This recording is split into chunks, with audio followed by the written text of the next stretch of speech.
Ladies and gentlemen, welcome back to 2P Press Start. I'm your host, GiantKiller, and today we're proud to present episode 29 of our top 5 Hearthstone plays of the week. Now let's get right into the action with number 5.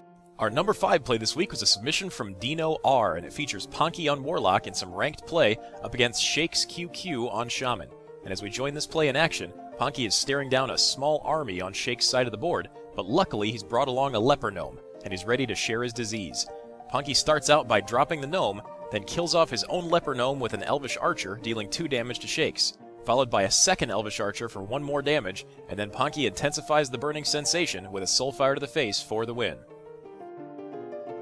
This week's number 4 play was a submission from Andreas A, and it features Luciernago on Shaman up against Krank on Warrior in some ranked action shot from Krank's point of view. And we're calling this play, Anything You Can Do, I Can Do Rockbiter. And as we join this play in action, Krank is dishing out a Raging Worgen combo beatdown, buffing up his Worgen with an Inner Rage, a Charge, and a Cruel Taskmaster before smacking Luciernago for 20 damage and taunting his opponent with a triumphant "Eat it, bitch!" But on Luciernago's turn, he sets about building a better werewolf, cloning Krank's buffed Worgen with a Faceless Manipulator, then buffing it up even further with a Rockbiter weapon before graciously accepting Krank's invitation and sending in the Worgen to devour him whole. Our number 3 clip this week was a submission from DavidK, and it features Bob the Warrior up against Steve the Paladin in a play from the Hearthstone Asia servers. And as this play begins, you'll notice Bob is way behind on board and life, and that's partially because he's been luring his opponent into bringing him down below 10 health so he can get free Molten Giants. And like any good volcano, he's just waiting for the perfect time to erupt. On Bob's turn, he starts out by dropping a Molten Giant, then he buffs it up first with a Charge, making it a 10-8 Charger, then with a Cruel Taskmaster, bringing its attack up to 12. Well, he could have made it even bigger with his Inner Rage. In an unusually awesome display of good manners, he realizes it's big enough for government work and copies it with his Faceless Manipulator. Bob then lets the fumarole procession begin, swinging in with the 2 hot potatoes and the rest of his board for the win.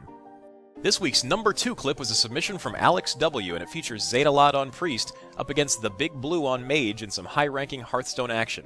And as this play begins, Zetalot's found himself in kill range for his mage opponent. And with 2 secrets in play, it's no secret that Zetalot's going to have to play around an ice block if he wants to win.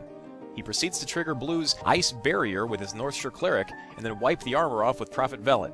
Next, Zetalot heals up his opponent's Acolyte of Pain, and then hits it with his own Cone of Cold, forcing Big Blue to draw the last card in his deck.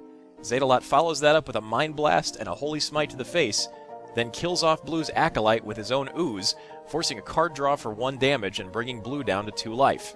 As Blue then begins his turn, the mandatory card draw deals 2 damage to the Big Blue and gives Zetalot the big win. Our number 1 clip this week was a submission from Mikey and many others, and it features Amaz up against RDU in Game 4 of the IEM Shenzhen Semifinals Best of 5 series. And Amaz is in dire straits here, already down 2-1 in the series and facing potential elimination this game, and now he's down to just 2 life up against a devastating board from RDU. But, in the top deck to end all top decks, Amaz pulls out the 1 card that would win him the game this turn, Sylvanas Windrunner. In a true top 5 plays tradition, Sylvanas is murdered for fun and profit, as Amaz blows up the Banshee Queen with a Shadow Flame, wiping out RDU's Drake and Sunfury Protector.